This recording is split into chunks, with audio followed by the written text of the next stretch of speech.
Okay, so in front of my TV, and yeah, the room I got in here has it had a TV in it. And last summer I was using it to watch the World Cup games, and I'd even watch movies and stuff on it. They have movies in English, but you see, I've really lost interest.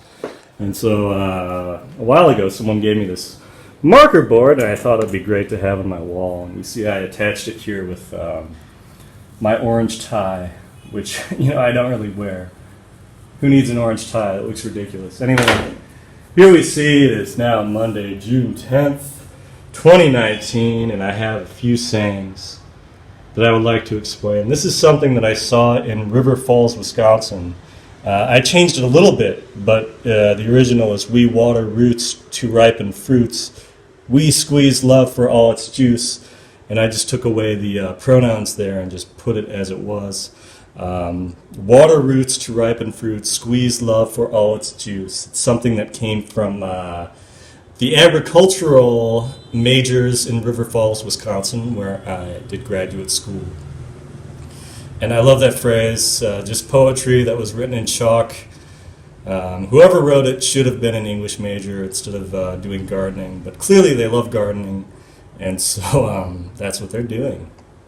Here we have a phrase in Swahili that you probably know the meaning of. That's Hakuna Matata, which was made famous by that Disney song, But, which I went to. That was one of the first movies I ever saw in a theater. I actually won a coloring contest to get into the movie theater.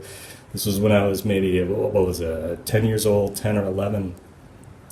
And it's a wonderful phrase, means no worries, laughing craze. I forget how the lyrics go exactly, but it's Swahili, and it's something that people actually say. And I love it. I think that that's a good way to pattern your life. And that's something, lately especially, I've just been telling myself to relax. I've been trying to repeat this mantra to myself of Hakuna Matata. And here we have some Chinese characters. Well, before we get to that, we see I've been studying the pentatonics, trying to get better at... I know you shouldn't have to look at these, but especially learning the trumpet, using an app to measure my pitch. It's important to be able just to have the pentatonics written out as I'm struggling to get them. I mean, you memorize how it sounds, you memorize the finger patterns over a while, but it's always good to review, especially since lately I've been practicing and performing with other musicians. Well, not performing, but hopefully performing with other musicians. Here I put, it's just a star shape. I thought like the 6 petals. I bought some lilies a couple weeks ago, and the heat killed them. But I kept it up there. I like this idea of the 6 petals. And it also reminds me of, lilies mentioned in the Bible, how, consider the lily, it doesn't make its own clothing, it doesn't work, and yet it's arrayed better than even Solomon and all of his wisdom. It's sort of related to Hakuna Matata, and related to this other concept of Wu Wei, which is poorly written Chinese. I need to work on my Chinese calligraphy.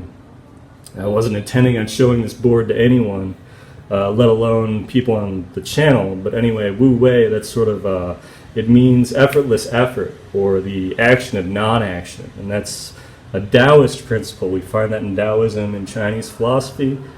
And it means sitting quietly, doing nothing.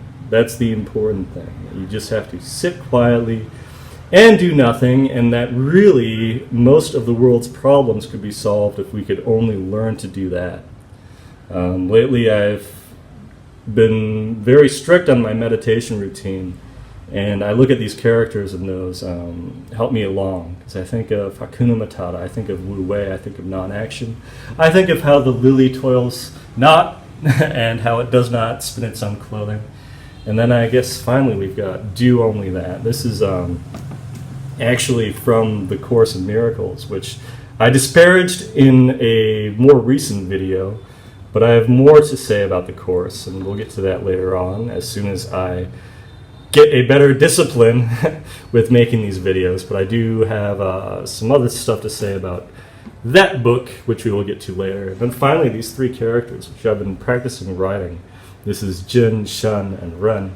And it's from Falun Dafa. And these are the core concepts. These are the three things that make up the entire universe.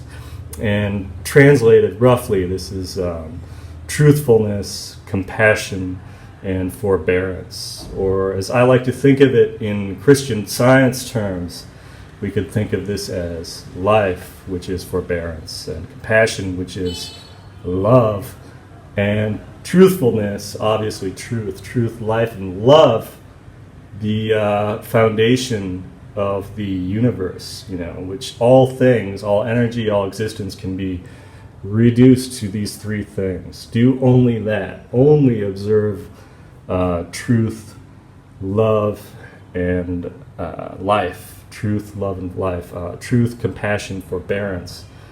And this is a good reminder. I change the date every day, but I've had these characters on my wall for a while, and we'll see how I change everything later on. Anyway, that's my board this week, and it's all going to change soon, but this is just the stuff that I'm into, and this is, that's my TV. This is my TV in my room. Over and out.